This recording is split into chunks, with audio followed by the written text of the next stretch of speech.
r/ask Reddit. What's the most refreshing act of I don't give a duck that you've ever witnessed? In high school, a friend of mine got piss-loaded drunk. I mean, it's a miracle he didn't end up in the hospital, and he didn't have a drive home from the party, so what does he do? He calls the police and says, yeah, there's some drunk ducker walking up 3rd Street yelling, and what does he do then? He walks up 3rd Street till they pick him up and drive him to his mother's house. Best one. Dearest officer, he started, there's a fellow just ahead who has recently departed from sobriety. He said, he's a rather drunken fellow, and he's walking down the street with a bottle of Bordello while he wobbles on his feet. You shall have to come retrieve him, for he's hideous to see, apostrophe. But he whispered, don't believe him, apostrophe, as he giggled, I am he. Watched a man get half tripped up by an elderly woman while rounding a corner. He dropped his drumstick. Ice cream cone as this happened. He looked at the woman who was apologizing profusely, stared for a few seconds, then pulled another drumstick from his pocket. He then carried on without saying a word to anybody. The ultimate power move. Ever since he was a kid, he had always walked around with 2 cones in his pocket, just waiting for this to happen, and it finally did.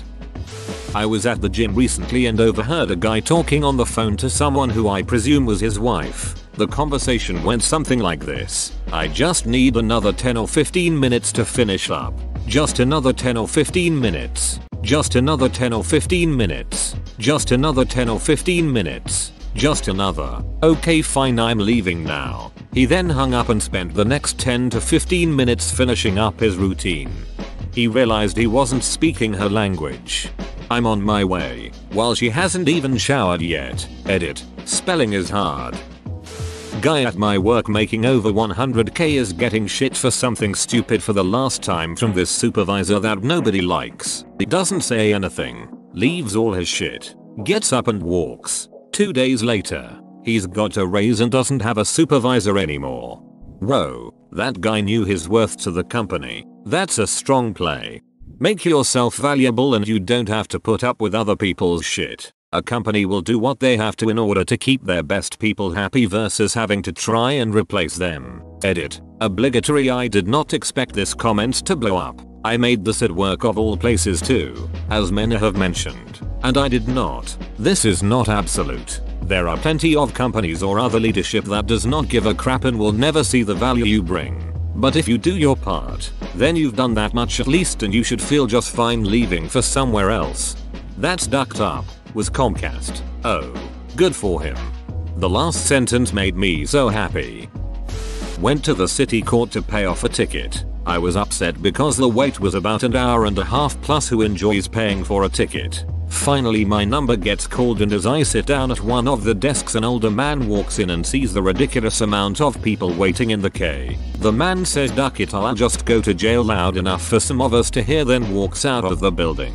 The lady at the desk didn't think it was funny, but it made my day.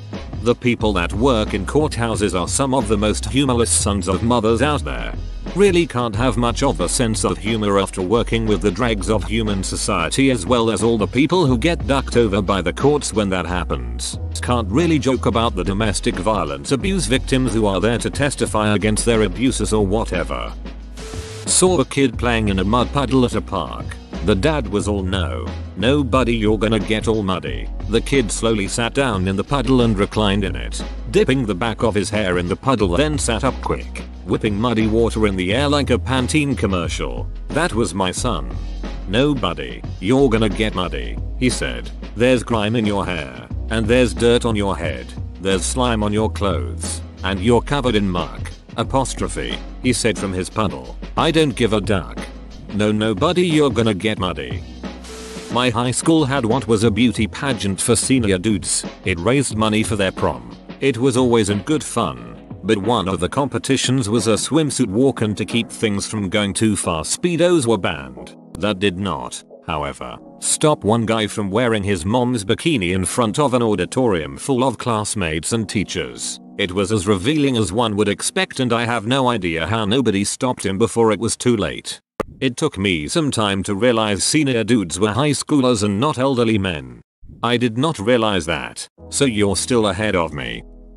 I used to work on reception of an upscale hotel. We had an elderly, mid-80s, gentleman working as concierge who would spend his shifts chatting away to guests. He was likable and charming and often got away with being a little inappropriate. One day 2 ladies check in for a spa weekend. As he's walking away, rolling their luggage, I overhear his conversation.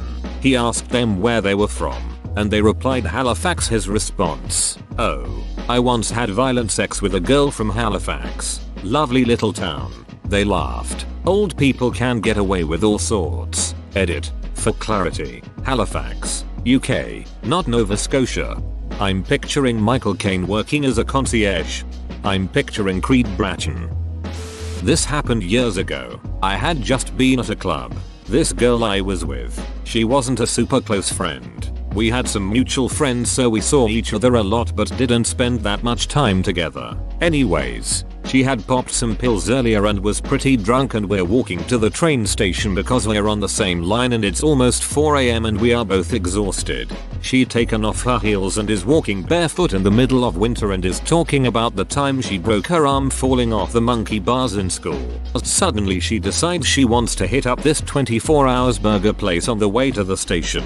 We get there and she buys me a burger because I'm short on cash, but she also buys 5 extra burgers and fries, and at the time I was teasing her about how much food she bought. Very casually she mentions that they're for a friend, and when we get to the station she walks over to a couple of homeless dudes and sits down next to them and starts chatting like they've known each other their whole lives. It was a bit awkward for me. I had never spoken to a homeless person, and these were proper homeless people, like they smelled pretty bad and were missing half their teeth. They were nice guys, but boy, it was a new experience for me. Anyways, so we're eating burgers with these stinky homeless guys and then they light up a joint and share it. The fact that she shared a joint with these toothless people really grossed me out, but I stuck around. When our train was only a few minutes away we said goodbye, and I spied her slipping them some cash after hugging each of them goodbye. We got on our train no problems, and I asked her how on earth she was good friends with random homeless people, and she laughed it off saying that she usually chills with them when waiting for the train. It was crazy to me. She had done something wonderful for another person like it was no big deal at all.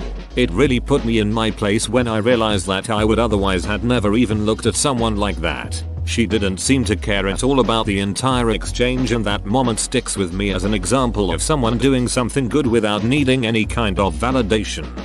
Seriously, get you some homeless friends. I have one. He went to Vietnam at 15 and came back ducked up.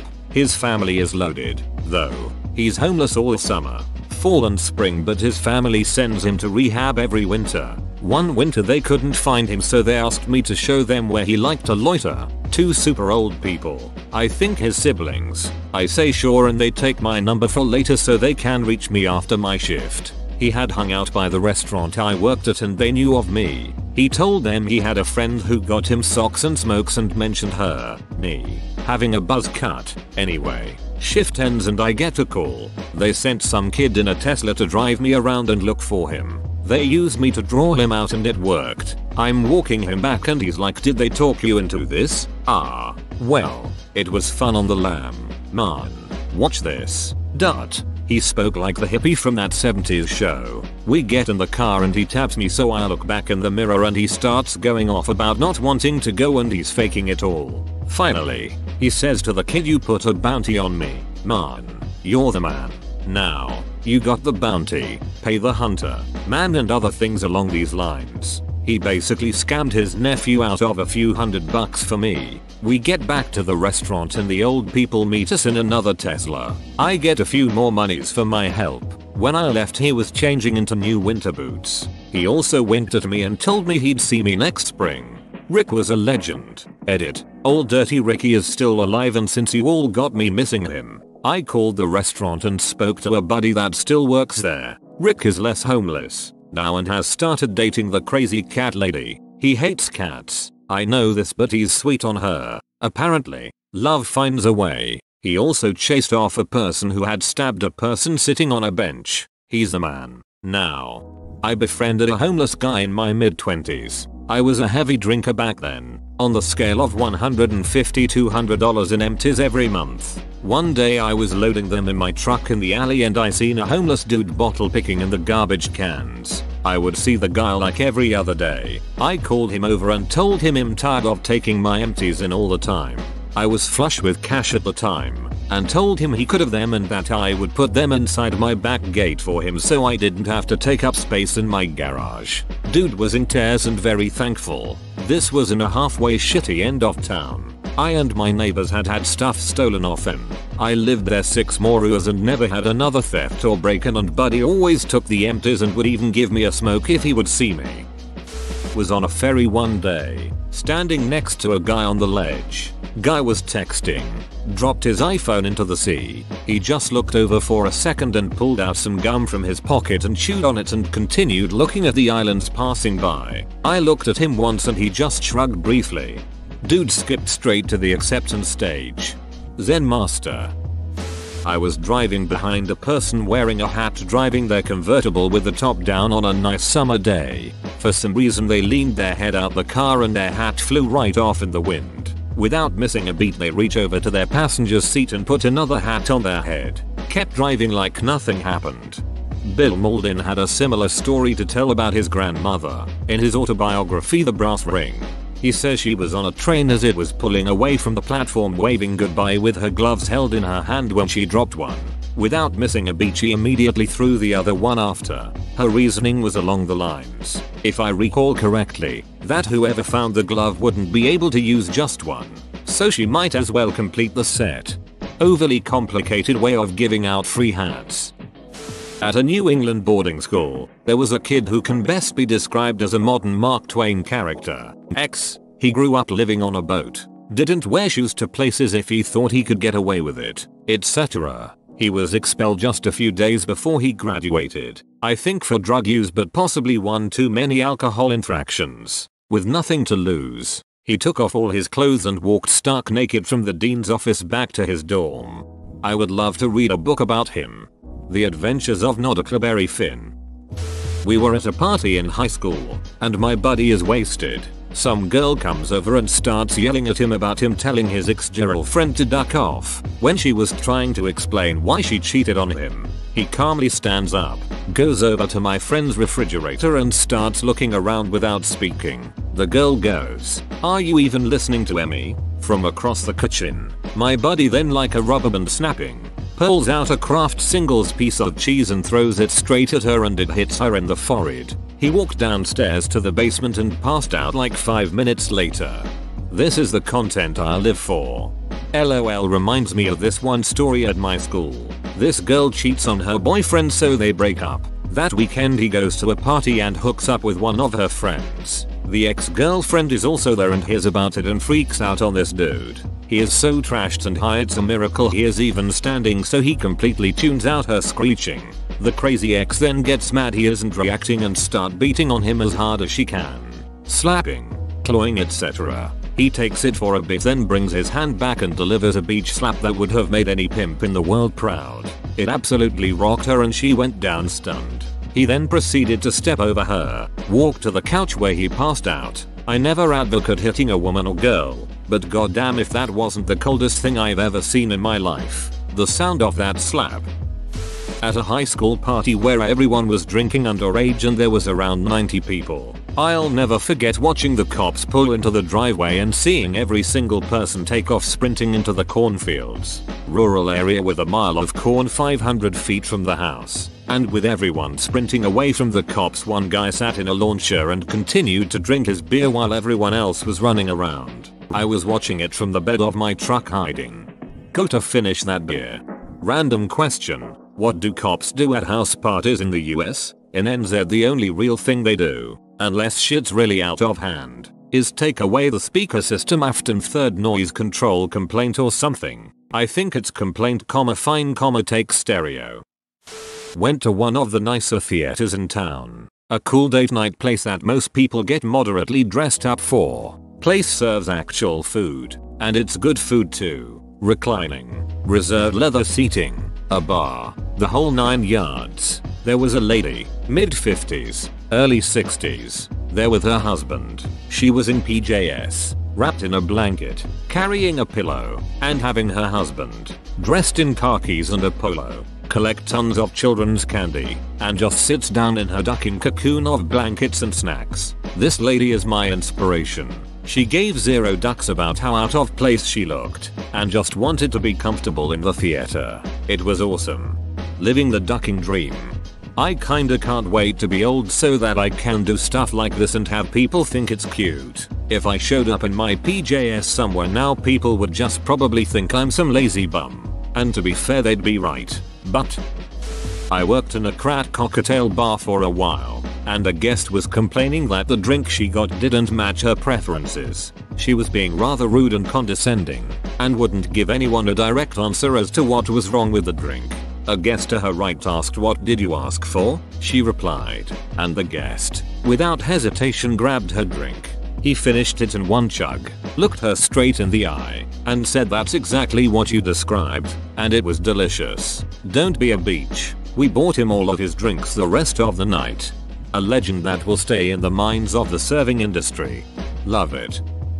Dude around here takes his 2 pet rats with him everywhere he goes. To the shops, to the pub, you name it, just brings them with him. I know a guy who brings his pet miniature goat to the pub. 0 ducks given. All the locals love him. Our tourists look distressed though. As long as it's not a hygiene issue, sounds awesome. Everything is more fun when your animal buddies are with you. My girlfriend and I tend to get weird looks when she pulls our rubber ducky out of her purse in public, but we love taking travel photos with it anyways. At this point we barely even notice the funny looks. I worked at a call center for a while too. Ethic, as we all know, is hell on earth. Had a coworker look my dead in the eyes and say, "Thanks for calling Verizon. Go duck yourself," and hung up. He then proceeded to log out for a 2-hour lunch. He came back, but was quickly escorted out. I have a similar story from my sister, who worked for Arby's for a while. One day the dude on drive-thru gets a text that his buddy is coming by. He sees a car pull up that he thinks is his buddy, gets on the mic, and says, "Welcome to Arby's. Go duck yourself." It was not his buddy. When I was teen, my friend had a stereo speaker thing hooked to the front of her car. We could play music through it and talk through it. One time in a drive-thru we were behind a car trying to order. They were having issues with their speaker and couldn't hear everything about these people's complicated order. So my friend picks up the microphone and says, "Just pick a number, dumb duck."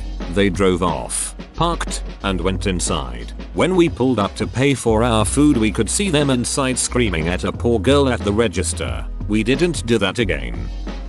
One day at my old job, my old boss called everybody together because the upper management decided to cut some people out. This old lady overheard it from the bathroom, and then she zoomed out of there, grabbed her stuff and left before she could get properly fired. She then called the HR to tell them she was getting her paid vacation that was on hold, and hung up the phone before the HR could respond. And she turned off all possible contacts, like cell phone and emails. Then she took 30 days of paid vacation plus 4 days of paid sick leave plus 29 days of absence. In my country, the law says you can be absent for 29 straight days without being fired for just cause. When she came back, she was properly fired without just cause and got all benefits like unemployed insurance, etc. TL. Doctor, old lady took a 30-day vacation, 4 sick leave and 29 days of absence before she could get properly fired. Whoa, you made it to the end? You're a ducking beast. I'll cut you a deal. Smash like and subscribe for more curated content, bruh. It's free and that's a great price.